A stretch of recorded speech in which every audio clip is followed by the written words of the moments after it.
So ngayon po, gagawa po ako ng polygel using dual form and nail form. Makikita po natin kung anong pinagkaiba ng nail form sa dual form. So unahin po natin ang nail form. Ang una pong gagawin, imamanicure po muna natin siya. Tatanggalin po natin yung cuticles niya para wala pong pagsabitan ng ating polygel.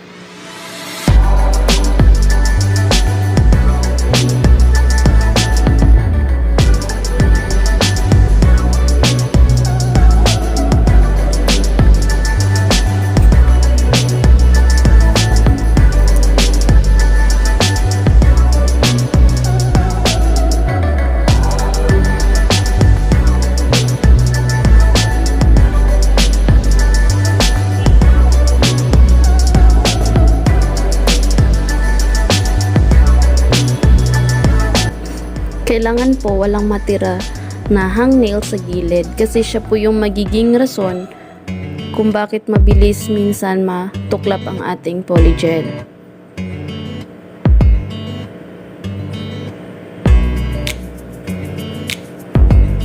Gagamit po tayo ng buffer. Yung gagamitin po natin yung matalim na part. Ito po yung gamit ko, 100 by 180.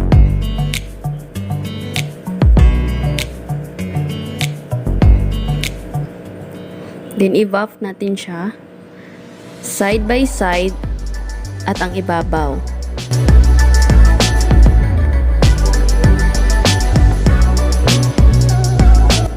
Tanggalin po natin ang kintab ng nails. Side and side, then up.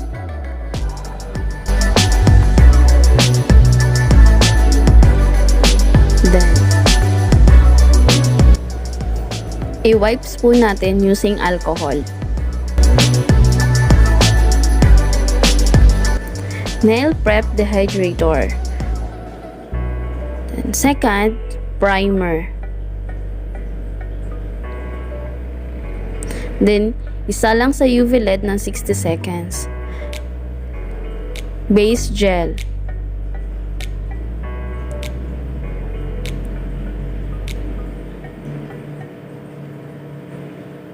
Isa lang ng 30 seconds. Depende po yun sa LED na gamit nyo. Pag UV lamp po, nasa 90 or 120 seconds.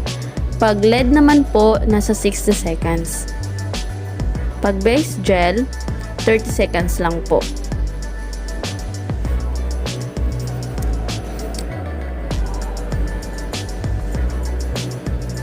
So, ayan na po, naka-straight na po, naka-round na po yung ating nails.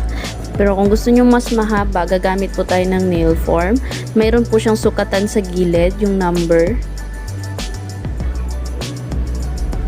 na naaayon po sa haba na gusto nyo. Then, i-fold ng ganito. Ayan. Next. Nahin natin ng pink. Ang gagawin po natin is, ima-marble po natin ang ating polygel. Pink and white. White. And pink. And white.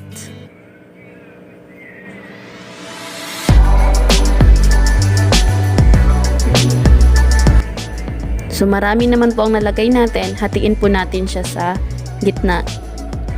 Gamit po ang pusher.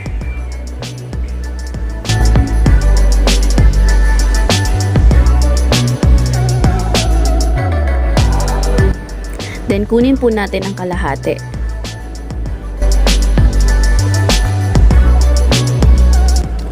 So, ilalagay ko po siya sa ibabaw. Tapos, dahan-dahanin ko siyang itulak gamit ang brush.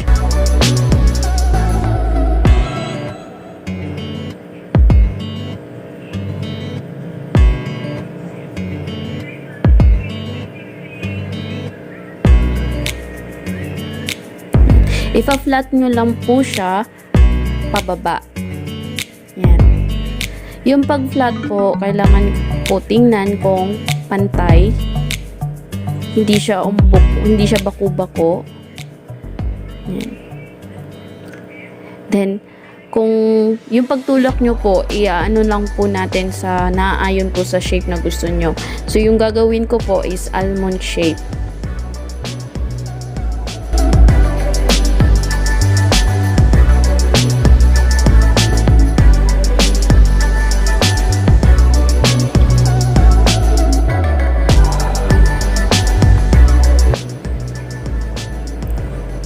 Babasain nyo po yung brush para hindi po siya matuyuan.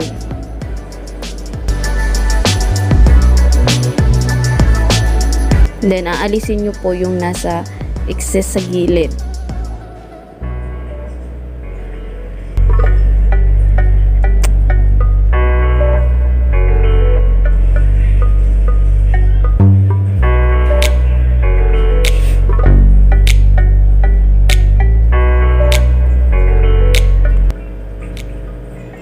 So, ayan na.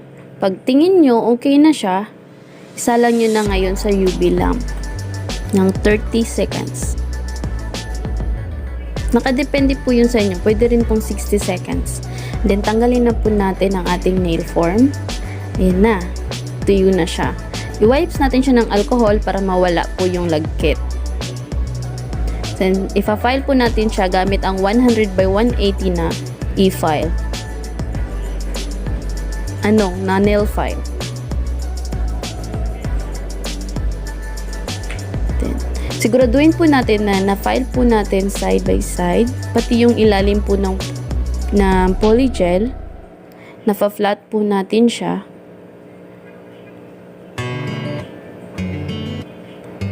Aalisin po natin yung mga hindi pantay sa gilid, pati yung mga excess. Yan.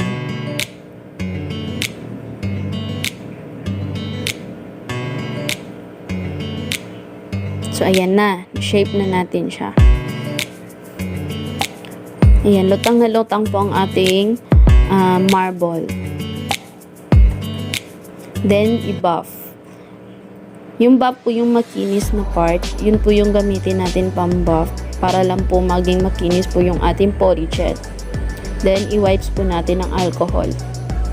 Then, apply na po natin ng top gel. So, ganun lang po siya kabilis. Ganun lang po siya kadali. Then, after top gel, isa lang natin siya ng 60 seconds. Then, ayan na. Tapos na ang ating polygel. Gamit ang nail form. Naka-straight po talaga siya sa gilid. Kung napapansin nyo yung pagkaumbok niya. Ganyan. Then, next naman, ang gagawin po natin ang dual form. So, katulad ng nail form, i-manicure po natin siya. Pero bago po yun, pinutol ko po yung nails niya ng maiksi na pabilog. Then, ifa-file ko po siya sa gilid ng pabilog na wala pong matirang kanto ng nails. Kasi po, pag may kanto, yan po yung magiging dahilan kung bakit din po mabilis maputol ang ating polygel.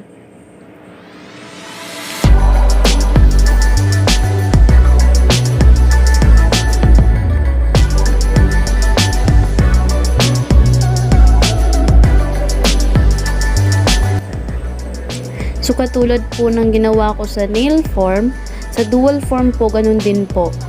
Iwasan po natin na may matirang hangnails.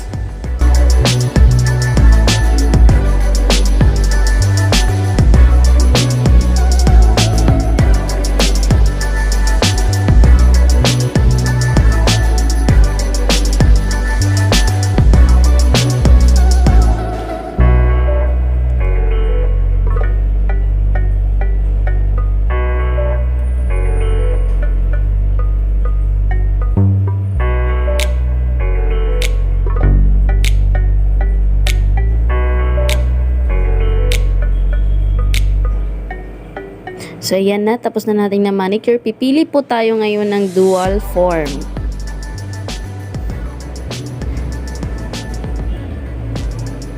Kukuha po tayo ng sukat ng ating nails. Ayan. Siguraduhin po natin na kasyang-kasya, pasok na pasok po yung ating nails. Hanggat maaari po, lagyan po natin siya ng medyo may konting excess, may konting laki kaysa sa ating natural nails. Then, nail prep. Next is primer.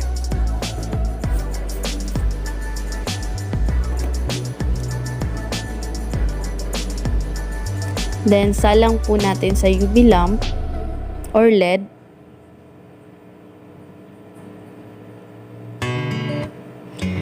Then, next is base coat.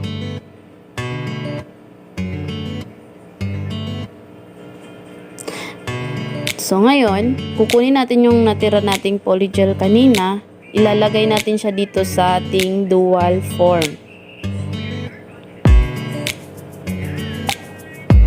Lagyan po natin siya ng solution doon sa dual form para hindi po dumikit masyado yung ating polygel. Pag tinanggal po natin siya, mabilis lang po siya tanggalin. Lalagay po natin ang ating polygel and then ipupush nyo po ng dahan-dahan yung polygel. Ipa-flat po natin siya. Ayan. So, naaayon po sa haba na gusto nyo. Dahan-dahan lang po yung pag-flat. So, ayan po. Siguraduhin po natin na wala pong hindi nalagyan sa gilid at saka sa ibabaw. Ayan. Tapos, yung pagka-flat po sa ilalim. Then, saka po natin siya ilalapat doon sa nails. Dahan-dahan lang po yung pag-push, hindi po masyadong mabigat yung kamay para hindi po lahat gumilid yung ating polygel. Hindi po natin naiiwasan na may mag-excess sa gilid. So, ang gagawin po natin, tatanggalin po natin siya gamit po ang ating brush. Babasain nyo po siya ng solution. Yun po yung gagamitin natin pang remove nung nag-excess.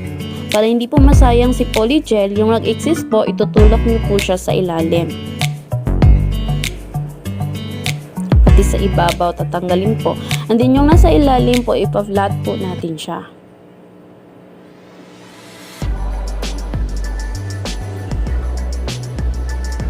Para hindi na po tayo masyadong e-file sa ilalim or drill.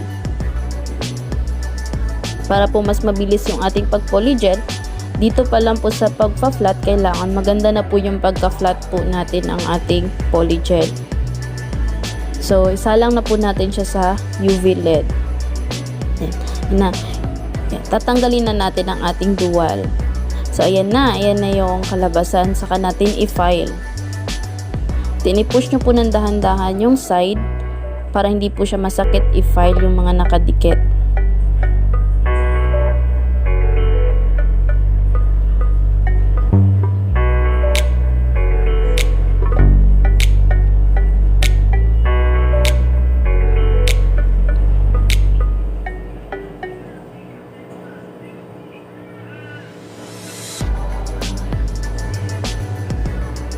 Yung pag-file po, wag pong nakatuwid. Kailangan pahiga po yung posisyon ng ating file.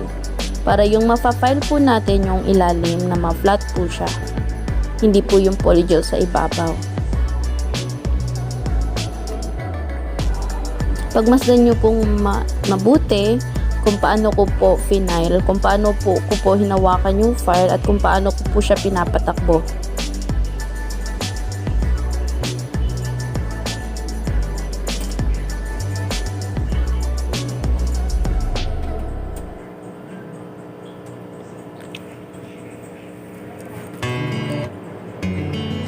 So, ayan na, meron na tayong almond shape.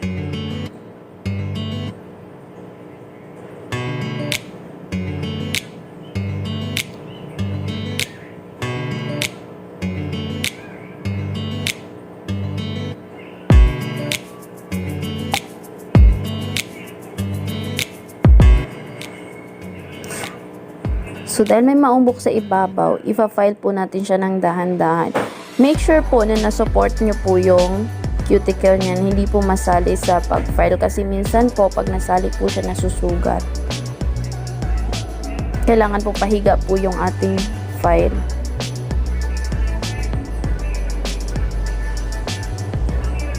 So, ayan na. Sa iba. Tanggalin po natin yung kintab ng ating polygel para po dumikit po ang ating gel polish.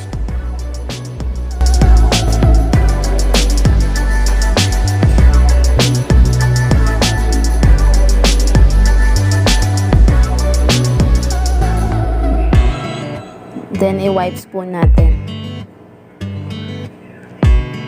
Then, after, lalagyan na po natin siya ng top coat. Pero po, pag gusto po ng client nyo or gusto nyo po na may kulay, bago nyo po siya lagyan ng top coat, lalagyan nyo na po siya ng color. Hindi nyo na po siya kailangang i-base, i-primer, or whatsoever. Kasi po, meron na po siya sa ilalim. Yung pag polygel po yung ginawa nyo, pwede na po siyang diretso na lang sa gel color. So, ayan na po ang ating finished product. Ang pinagkaiba po ng ating nail form at dual form.